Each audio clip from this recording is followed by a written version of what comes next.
Lenz's law, conservation of energy. ശരിക്കും എന്തായിരുന്നു electro magnetic induction? വളരെ പെട്ടെന്ന് നമുക്കൊന്ന് ഓർത്തെടുക്കാം.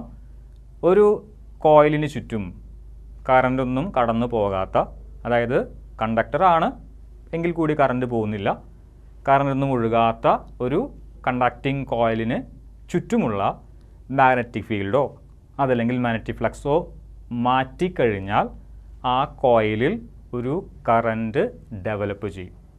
അതായിരുന്നല്ലോ ഇലക്ട്രോ മാഗ്നറ്റിക് ഇൻഡക്ഷൻ. അതുമായി ബന്ധപ്പെട്ട് 2 ലോസ് നമ്മൾ പഠിച്ചു കഴിഞ്ഞു. ഒന്നാമത്തേത് ഫാരഡേസ് ലോ ആയിരുന്നു, രണ്ടാമത്തേത് ലെൻസസ് ലോ. എന്താണ് conservation of energy? Energy neither be created nor be destroyed. It can transfer from one form to another. Energy നമുക്ക് ഉണ്ടാക്കിയെടുക്കാനോ നശിപ്പിക്കാനോ സാധിക്കുകയില്ല. ഒരു ഫോമിൽ നിന്ന് മറ്റൊരു ഫോമിലേക്ക് വേണമെങ്കിൽ നമുക്ക് മാറ്റാം. പക്ഷേ നിങ്ങൾ എപ്പോഴെങ്കിലും ചിന്തിച്ചിട്ടുണ്ടോ, ഒരു കോയിലിൽ, ഒരു സർക്കുലർ കോയിലിൽ ഇലക്ട്രിക് കറണ്ട് ഉണ്ടാകുന്നുണ്ട്. നമ്മൾ എന്തെങ്കിലും തരത്തിലുള്ള ഒരു ഫോം ഓഫ് എനർജി ആ ഒരു സർക്കുലർ കോയിലിലേക്ക് കൊടുത്തിട്ടാണോ ശരിക്കും അവിടെയുള്ള ഒരു ഇലക്ട്രിക് കറണ്ട് ഉണ്ടാകുന്നത്? അല്ല. നമ്മളൊരു മാഗ്നറ്റിനെ ആ കോയിലിൻ്റെ അടുത്തേക്ക് മൂവ് ചെയ്യിപ്പിക്കുന്നു, അതുമല്ലെങ്കിൽ ആ മാഗ്നറ്റിനെ ആ കോയിലിൽ നിന്ന് പുറത്തേക്ക് എടുക്കുന്നു. ഇത്രയേ നമ്മൾ ചെയ്യുന്നുള്ളൂ. പക്ഷേ ആ കോയിലിൽ ഇലക്ട്രിക് കറണ്ട് അല്ലെങ്കിൽ ഇലക്ട്രിക്കൽ എനർജി ഉണ്ടാകുന്നുണ്ട്. അപ്പോൾ ഒരു തരത്തിൽ നമ്മൾ ചിന്തിച്ചു കഴിഞ്ഞാൽ നമ്മളൊരു മാഗ്നറ്റിനെ ഒരു കോയിലിൻ്റെ അടുത്തേക്ക് കൊണ്ടുപോകുമ്പോഴും അതേ മാഗ്നറ്റിനെ അതിൽ നിന്ന് പുറത്തേക്ക് എടുക്കുമ്പോഴും ഒരു കറണ്ട്, ഇലക്ട്രിക്കൽ എനർജി ജനറേറ്റ് ചെയ്യുന്നു. ശരിക്കും പറഞ്ഞു കഴിഞ്ഞാൽ അത് കൺസർവേഷൻ ഓഫ് എനർജിക്ക് ഒരു വയലേഷൻ ആണോ? കൺസർവേഷൻ ഓഫ് എനർജി പറയുന്നത് എനർജിയെ, ഒരു തരത്തിലുള്ള എനർജിയും, അത് എന്ത് ഫോം വേണമെങ്കിലും ആയിക്കോട്ടെ, ഒരു തരത്തിലുള്ള എനർജി നമുക്ക് ഉണ്ടാക്കിയെടുക്കാനോ നശിപ്പിക്കാനോ സാധിക്കില്ല എന്നാണ്. പക്ഷേ ഇവിടെ ഇലക്ട്രിക്കൽ എനർജി ഉണ്ടാകുന്നുണ്ട്. അങ്ങനെയെങ്കിൽ ഈ ഇലക്ട്രോ മാഗ്നറ്റിക് ഇൻഡക്ഷൻ എന്ന് പറയുന്നത് കൺസർവേഷൻ ഓഫ് എനർജിക്ക് എതിരാണോ? ഒരിക്കലുമല്ല. എങ്ങനെ നമുക്കത് പ്രൂവ് ചെയ്യാനായിട്ട് സാധിക്കും? നോക്കുക, ഞാൻ നേരത്തെ എടുത്ത ആ ഒരു ഡബിൾ സൈഡ് ടേപ്പ് സ്റ്റിക്കർ ഞാൻ എടുത്തിട്ടുണ്ട്. ഇതൊരു സർക്കുലർ കോയിലാണെന്ന് വിചാരിക്കുക. എൻ്റെ കയ്യിൽ ഒരു മാഗ്നറ്റും ഉണ്ട്. അതായത് ഇതാണ് മാഗ്നറ്റ് വിചാരിക്കുക. ഇത് റെഡ് കളറുള്ളത് നോർത്ത് പോളാണ്. ഇതെൻ്റെ കയ്യിലുള്ള ഒരു സർക്കുലർ റിങ്ങുമാണ്. ഈ റിങ്ങിൻ്റെ അടുത്തേക്ക് ഞാൻ ഈ നോർത്ത് പോൾ കൊണ്ടുപോകുമ്പോൾ ശരിക്കും എന്ത് സംഭവിക്കുന്നുണ്ട്? ഒരു ആൻറ്റി ക്ലോക്ക് വൈസ് ഡയറക്ഷനിൽ ഒരു കറണ്ട് ജനറേറ്റ് ചെയ്യുന്നുണ്ട്. അതിൽ മൈക്കിൾ ഫാരഡെ കണ്ടുപിടിച്ച കാര്യമാണ്. നോർത്ത് പോള്, ഒരു ബാർ മാഗ്നറ്റിൻ്റെ നോർത്ത് പോള് ഒരു സർക്കുലർ കോയിലിൻ്റെ അടുത്തേക്ക് കൊണ്ടുപോകുമ്പോൾ സർക്കുലർ കോയിലിൽ ഇൻഡ്യൂസ്ഡ് കറണ്ട് ജനറേറ്റ് ചെയ്യുന്നു. Induced current anti clock vice ഡയറക്ഷനിലാണ് ജനറേറ്റ് ചെയ്യുന്നത്. എന്തുകൊണ്ട് ആൻറ്റി ക്ലോക്ക് വൈസ് ഡയറക്ഷനിൽ ജനറേറ്റ് ചെയ്തു എന്നതിൻ്റെ ഉത്തരം നമ്മൾ എവിടെ നിന്ന് പഠിച്ചു? ലെൻസസ് ലോയിൽ നിന്ന് പഠിച്ചു. ഇനി ലെൻസസ് ലോ എന്ന് പറയുന്നത് കൺസർവേഷൻ ഓഫ് എനർജിയെ സപ്പോർട്ട് ചെയ്യുന്നുണ്ടോ എന്നുള്ളതാണ് നമ്മൾ ചെക്ക് ചെയ്യാനായിട്ട് പോകുന്നത്. അതുകൊണ്ടാണ് ഹെഡിങ് അങ്ങനെ കൊടുത്ത് Lenz's law, conservation of energy. Case 1 അതിൽ നോർത്ത് പോള് ഈ സർക്കുലർ കോയിലിൻ്റെ അടുത്തേക്ക് നീക്കുന്ന സിറ്റുവേഷനാണ്. കേസ് 2 നമ്മളിനി ഡിസ്കസ് ചെയ്യും. കേസ് 2 എന്ന് പറയുന്നത് ഇതേ നോർത്ത് പോളിനെ ഈ സർക്കുലർ കോയിലിൽ നിന്ന് പുറത്തേക്ക് എടുക്കുന്ന സിറ്റുവേഷനാണ്. ആദ്യം കേസ് 1, നോർത്ത് പോള് ഞാൻ ഈ കോയിലിൻ്റെ അടുത്തേക്ക് കൊണ്ടുവരുന്നു. അപ്പോൾ അവിടെ ലെൻസസ് ലോ അനുസരിച്ച് അവിടെ ആൻറ്റി ക്ലോക്ക് വൈസ് ഡയറക്ഷനിൽ ഒരു കറണ്ട് ഡെവലപ്പ് ചെയ്യും. നമ്മൾ കാണുന്ന ഭാഗത്ത് ആൻറ്റി ക്ലോക്ക് വൈസ് ഡയറക്ഷനിലായിരിക്കും കറണ്ട് ജനറേറ്റ് ചെയ്യുന്നത്. നമുക്കൊരു കാര്യം അറിയാം, ഒരു സർക്കുലർ കോയിലിൽ ആൻറ്റി ക്ലോക്ക് വൈസ് ഡയറക്ഷനിലാണ് കറണ്ട് ജനറേറ്റ് ചെയ്യുന്നതെങ്കിൽ ആ ഭാഗം നോർത്ത് പോളായിരിക്കും. അത് ക്ലോക്ക് റൂളാണ്. ഇതാ ഞാനിവിടെ വരച്ച് വെച്ചിട്ടുണ്ട്. ഇതൊരു 2 ഡയമെൻഷണൽ ഫിഗറാണ്. അതുകൊണ്ടാണ് ഞാൻ ഒരു ടേപ്പും അതുപോലെ തന്നെ ഒരു മാഗ്നറ്റും നിങ്ങൾക്ക് ഏകദേശം ഒരു 3 ഡയമെൻഷണലായിട്ട് കാണിച്ചു തന്നത്. ഓക്കെ, അതായത് നോർത്ത് പോൾ അടുത്തേക്ക് കൊണ്ടുവരുന്നു. നമ്മൾ കാണുന്ന ഭാഗത്ത് ആൻറ്റി ക്ലോക്ക് വൈസ് ഡയറക്ഷനിൽ, അതായത് ഇതാ ഇങ്ങനെ ആൻറ്റി ക്ലോക്ക് വൈസ് ഡയറക്ഷനിൽ ഒരു കറണ്ട് ജനറേറ്റ് ചെയ്യുന്നു. അതിന് എന്തുകൊണ്ട് ആൻറ്റി ക്ലോക്ക് വൈസ് ഡയറക്ഷനിൽ കറണ്ട് ജനറേറ്റ് ചെയ്തു എന്നുള്ള ചോദ്യത്തിൻ്റെ ഉത്തരം നമ്മൾ ഓൾറെഡി പറഞ്ഞു കഴിഞ്ഞു. അത് ലെൻസസ് ലോയാണ്. ഇനി കൺസർവേഷൻ ഓഫ് എനർജി ഇവിടെ വയലേറ്റ് ചെയ്യപ്പെടുന്നുണ്ടോ? അതായത് ഇവിടെ ഒരു കറണ്ടാണ് ഉൽപ്പാദിപ്പിക്കുന്നത്. അതായത് ഒരു ഫോം ഓഫ് എനർജിയാണ്. ഇലക്ട്രിക് കറണ്ട് എന്ന് പറയുന്നത് ഒരു ഫോം ഓഫ് എനർജിയാണ്. അപ്പോൾ ഒരു എനർജി ഇവിടെ ഉൽപ്പാദിപ്പിക്കുന്നു, ജനറേറ്റ് ചെയ്യുന്നു. അങ്ങനെയെങ്കിൽ അത് violation of conservation of energy ആണോ എന്നാണ് ചെക്ക് ചെയ്യാൻ പോകുന്നത്. ഒരിക്കലുമല്ല. നമുക്കത് എങ്ങനെ പ്രൂവ് ചെയ്യാം? നോക്കുക, ഇത് നോർത്ത് പോളാണ്. ഇവിടെ ആൻറ്റി ക്ലോക്ക് വൈസ് ഡയറക്ഷനിലാണ് കറണ്ട് ഒഴുകുന്നത്. ലെൻസസിലോ അനുസരിച്ച് ആൻറ്റി ക്ലോക്ക് വൈസ് ഡയറക്ഷനിലാണ് കറണ്ട് ഒഴുകുന്നത്. അപ്പോൾ ഈ ഭാഗം എന്തായിരിക്കും? നോർത്തായിരിക്കും. അങ്ങനെയെങ്കിൽ ഈ മാഗ്നറ്റിനെ, എൻ്റെ വലത് കയ്യിലിരിക്കുന്ന ഈ മാഗ്നറ്റിനെ നോർത്ത് പോൾ അടുത്തേക്ക് കൊണ്ടുവരുന്നത് ഇവിടെ നോർത്ത് പോളാണ്. അടുത്തേക്ക് കൊണ്ടുവരും തോറും എന്ത് സംഭവിക്കും? ഈ നോർത്ത് പോളും, റെഡ് കളറിലുള്ള ഈ നോർത്ത് പോളും റിപ്പൽ ചെയ്യും. ആ റിപ്പൾസിനെ ഓവർകം ചെയ്തുകൊണ്ടാണ് ഞാൻ വീണ്ടും എൻ്റെ കയ്യിലുള്ള മാഗ്നറ്റിനെ ഈ ഒരു കോയിലിൻ്റെ അടുത്തേക്ക് കൊണ്ടുപോകുന്നത്. അതായത് ഈ റിപ്പൾഷനെ എൻ്റെ കയ്യിലുള്ള ബാർ മാഗ്നറ്റിൻ്റെ നോർത്ത് പോളും ഇവിടെ മാഗ്നറ്റായി മാറിയ കറണ്ട് ക്യാരിങ് ലൂപ്പിൻ്റെ നോർത്ത് പോളും, ഇതിൻ്റെ നോർത്ത് പോളും റിപ്പൽ ചെയ്യും.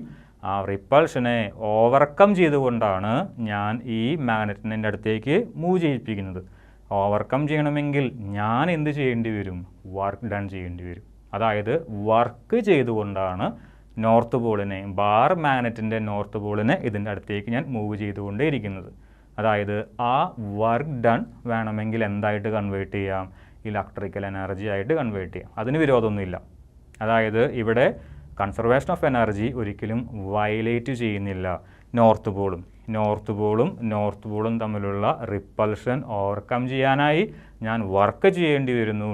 ആ വർക്കാണ് അവിടെ ഇലക്ട്രിക്കൽ എനർജി ആയിട്ട് മാറുന്നത്. അതായത് കൺസർവേഷൻ ഓഫ് എനർജി എന്ന് പറയുന്നത് ഇവിടെ വയലേറ്റ് ചെയ്യുന്നില്ല. ഓക്കെ, അതായത് ലെൻസസ് ലോ എന്ന് പറയുന്നത് ആരെ സപ്പോർട്ട് ചെയ്യുന്നുണ്ട്? കൺസർവേഷൻ ഓഫ് എനർജിയെ സപ്പോർട്ട് ചെയ്യുന്നുണ്ട്. നോക്കുക, നോർത്ത് പോള് ഒരു സർക്കുലർ കോയിലിൻ്റെ അടുത്തേക്ക് നീക്കുന്നു. ഇവിടെ ഒരു ആൻറ്റി ക്ലോക്ക് വൈസ് ഡയറക്ഷനിലാണ് കറണ്ട് ഉൽപ്പാദിപ്പിക്കപ്പെടുക. അങ്ങനെയെങ്കിൽ ഈ ഭാഗവും നോർത്ത് പോളായിരിക്കും. കൊണ്ടുപോകുന്നത് നോർത്താണ്. നോർത്ത് നമ്മൾ റിപ്പൽ ചെയ്യും. അതിനെ ഓവർകം ചെയ്യാനായിട്ട് വർക്ക് ഡൺ ചെയ്യണം. ആ വർക്കാണ് അവിടെ ഇലക്ട്രിക്കൽ എനർജി ആയിട്ട് കൺവേർട്ട് ചെയ്യപ്പെടുന്നത്. ഓക്കെ, അതിൻ്റെ കൺക്ലൂഷൻ താഴെ എഴുതിയിട്ടുണ്ട്. Work has to be done to move a magnet against the repulsion, north repulsion. This work is converted in to electrical energy. ഇതാണ് കേസ് 1. ഇനി കേസ് 2-ൽ നമ്മൾ ഡിസ്കസ് ചെയ്യാൻ പോകുന്നത് ഈ മാഗ്നറ്റിനെ തിരിച്ചെടുക്കുമ്പോൾ എന്ത് സംഭവിക്കുന്നു എന്നുള്ളതാണ്. ഇനി കേസ് 2-ൽ നമ്മൾ ഡിസ്കസ് ചെയ്യുന്നത് കേസ് 1-ൽ ഡിസ്കസ് ചെയ്തതിൻ്റെ നേരെ ഓപ്പോസിറ്റാണ്. അതായത് കേസ് 1-ൽ നോർത്ത് പോള് ഈ കോയിലിൻ്റെ അടുത്തേക്കാണ് കൊണ്ടുപോയത്. അപ്പോൾ അവിടെ നോർത്ത് പോള് ഡെവലപ്പ് ചെയ്തു. ആൻറ്റി ക്ലോക്ക് വൈസ് ഡയറക്ഷനിലായിരുന്നു കറണ്ട് ഒഴുകിയിരുന്നത്.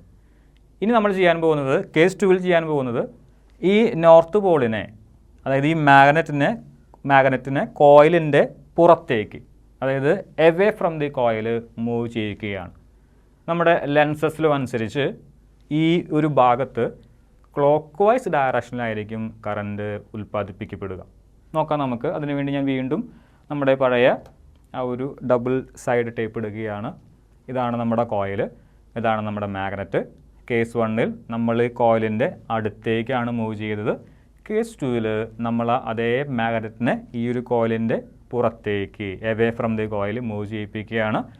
ലെൻസസ് ലോ അനുസരിച്ച് ഈ ഒരു ഭാഗത്ത് ക്ലോക്ക് വൈസ് ഡയറക്ഷനിലായിരിക്കും കറണ്ട്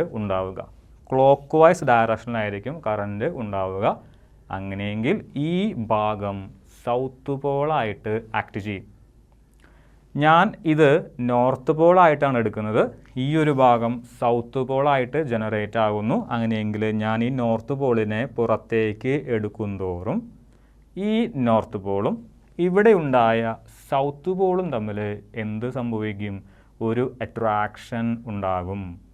ആ അട്രാക്ഷനെ ഓവർകം ചെയ്തുകൊണ്ടാണ് ഞാൻ ഈ ബാർ മാഗ്നറ്റിനെ കോയിലിൽ നിന്ന് പുറത്തേക്ക് എടുക്കുന്നത്. അങ്ങനെയെങ്കിൽ ആ അട്രാക്ഷന് എഗെയിൻസ്റ്റ് ആയിട്ട്, അല്ലെങ്കിൽ ആ അട്രാക്ഷനെ ഓവർകം ചെയ്യാനായിട്ട് ഞാൻ എന്ത് ചെയ്യേണ്ടി വരും? വർക്ക് ചെയ്യേണ്ടി വരും. ആ വർക്കാണ് ഇവിടെ ഇലക്ട്രിക്കൽ എനർജി ആയിട്ട് സ്റ്റോർ ചെയ്യുന്നത്, അല്ലെങ്കിൽ ഇലക്ട്രിക്കൽ എനർജി ആയിട്ട് അവിടെ മാറുന്നത്. ഓക്കെ, ഒന്നുകൂടി പറയാം. നമ്മുടെ കയ്യിലുള്ള ബാർ മാഗ്നറ്റ്, ഇത് നോർത്ത് പോളാണ്, ഇത് സർക്കുലർ കോയിലാണ്. ഈ നോർത്ത് പോളിന് ഞാൻ away from the circular coil എടുക്കുമ്പോൾ ലെൻസസ് ലോ അനുസരിച്ച് ഇവിടെ ക്ലോക്ക് വൈസ് ഡയറക്ഷനിലാണ് കറണ്ട് ഉണ്ടാവുക. അതായത് ഈ ഭാഗം സൗത്ത് പോളായിട്ട് ആക്ട് ചെയ്യും. ക്ലോക്ക് റൂൾ അനുസരിച്ച് ക്ലോക്ക് വൈസ് ഡയറക്ഷനിലാണ് കറണ്ട് എങ്കിൽ സൗത്ത് പോളായിരിക്കും ഈ ഒരു ഭാഗം. ഇതപ്പോഴും നോർത്ത് തന്നെയാണ്. ഞാൻ പുറത്തേക്കാണ് എടുക്കുന്നത്. ഈ നോർത്ത് പോളും ഈ സൗത്ത് പോളും അട്രാക്റ്റ് ചെയ്യും. അട്രാക്ഷനെ ഓവർകം ചെയ്തുകൊണ്ടാണ് ഞാൻ ഈ മാഗ്നറ്റിനെ പുറത്തേക്ക് എടുക്കുന്നത്. ഓവർകം ചെയ്യുന്നതിന് വേണ്ടി ആ ഒരു അട്രാക്റ്റീവ് ഫോഴ്സിന് എഗെയിൻസ്റ്റ് ആയിട്ടാണ് ഞാൻ അവിടെ വർക്ക് ചെയ്യുന്നത്, അല്ലെങ്കിൽ ആ അട്രാക്റ്റീവ് ഫോഴ്സിനെ ഓവർകം ചെയ്യുന്നതിനായിട്ട് ഞാനവിടെ ഒരു വർക്ക് ചെയ്യേണ്ടതുണ്ട്. ആ വർക്ക് അവിടെ ഇലക്ട്രിക്കൽ എനർജി ആയിട്ട് കൺവേർട്ട് ആകുന്നു. നോക്കുക, north pole south pole away from circular കോയിലാണ്, സൗത്ത് പോളാണ്, ക്ലോക്ക് വൈസ് ഡയറക്ഷനിലാണ് കറണ്ട് ഉണ്ടാവുക, സൗത്ത് പോൾ ആയിരിക്കും. ഇനി എന്ത് സംഭവിക്കുന്നു? നേരത്തെ പറഞ്ഞ അതേ സെൻറ്റൻസ് തന്നെയാണ്, ചെറിയൊരു മാറ്റം. അവിടെ റിപ്പൾഷൻ ആയിരുന്നെങ്കിൽ ഇവിടെ അട്രാക്ഷൻ ആണെന്നേ ഉള്ളൂ. Work has to be done to move a magnet against the attraction. North പോളും സൗത്ത് പോളും തമ്മിലുള്ള attraction. Then this work is converted in to electrical energy. അതായത് ലെൻസസ് ലോ പറഞ്ഞ കാര്യം ആർക്കും കൂടി വാലിഡാണ്, കൺസർവേഷൻ ഓഫ് എനർജിക്കും കൂടി വാലിഡാണ്. അങ്ങനെ ഈ ഒരു സർക്കുലർ കോയിലിൽ കറണ്ട് ഉണ്ടാകുന്നു, ഇലക്ട്രിക്കൽ എനർജി. നമ്മൾ ഒന്നില്ലെങ്കിൽ ഈ മാഗ്നറ്റ് അടുത്തേക്ക് കൊണ്ടുവരുമ്പോൾ അവിടെ ആ ഒരു റിപ്പൾഷന് എഗെയിൻസ്റ്റ് ആയിട്ട് വർക്ക് ചെയ്യേണ്ടി വരും. ഇതേ മാഗ്നറ്റിനെ ഈ കോയിലിൽ നിന്ന് പുറത്തേക്ക് എടുക്കുമ്പോൾ അട്രാക്ഷന് എഗെയിൻസ്റ്റ് ആയിട്ട് ഒരു വർക്ക് ചെയ്യേണ്ടി വരും. രണ്ട് കേസിലും ഈ വർക്കാണ് ഇലക്ട്രിക്കൽ എനർജി ആയിട്ട് കൺവേർട്ട് ചെയ്യപ്പെടുന്നത്. ഓക്കെ, അപ്പോൾ ഇതിനകത്തൊരു ഇലക്ട്രിക്കൽ എനർജി ഉണ്ടാകുന്നു. കുറച്ച് സമയത്തിന് ശേഷം ഇതിലുണ്ടാകുന്ന ഇലക്ട്രിക്കൽ എനർജി ഹീറ്റ് എനർജി ആയിട്ട് പുറത്തേക്ക് പോകും. ഒരുപാട് സമയം ഇതിനകത്ത് ഇലക്ട്രിക്കൽ എനർജി സ്റ്റോർ ചെയ്ത് വെക്കാനായിട്ട് പറ്റില്ല. ഒരു കറണ്ട് ഇതിൻ്റെ ഉള്ളിൽ കൂടെ പോകുന്നുണ്ടെങ്കിൽ ജൂൾസ് ലോ അനുസരിച്ച് തീർച്ചയായും അത് ചൂടാകും. ആ ചൂടാകുന്നത് ശരിക്കും പറഞ്ഞു കഴിഞ്ഞാൽ ഹീറ്റ് എനർജിയാണ്. ആ ഹീറ്റ് എനർജി ആയിട്ട് അത് പുറത്തേക്കും പോകും. ആദ്യമായി നമ്മൾ എന്ത് ചെയ്യുന്നു? വർക്ക് ചെയ്യുന്നു. വർക്ക് കാരണം ഇലക്ട്രിക്കൽ എനർജി, ആ വർക്ക് ഇലക്ട്രിക്കൽ എനർജി ആയിട്ട് കൺവേർട്ട് ചെയ്യപ്പെടുന്നു. അതിനുശേഷം ആ ഇലക്ട്രിക്കൽ എനർജി ഹീറ്റ് എനർജി ആയിട്ട് പുറത്തേക്ക് ഡിസിപ്പേറ്റ് ചെയ്ത് പോകുന്നു. അതായത് ലെൻസസ് ലോ ശരിക്കും പറഞ്ഞു കഴിഞ്ഞാൽ കൺസർവേഷൻ ഓഫ് എനർജിയെ സപ്പോർട്ട് ചെയ്യുന്നുണ്ട്.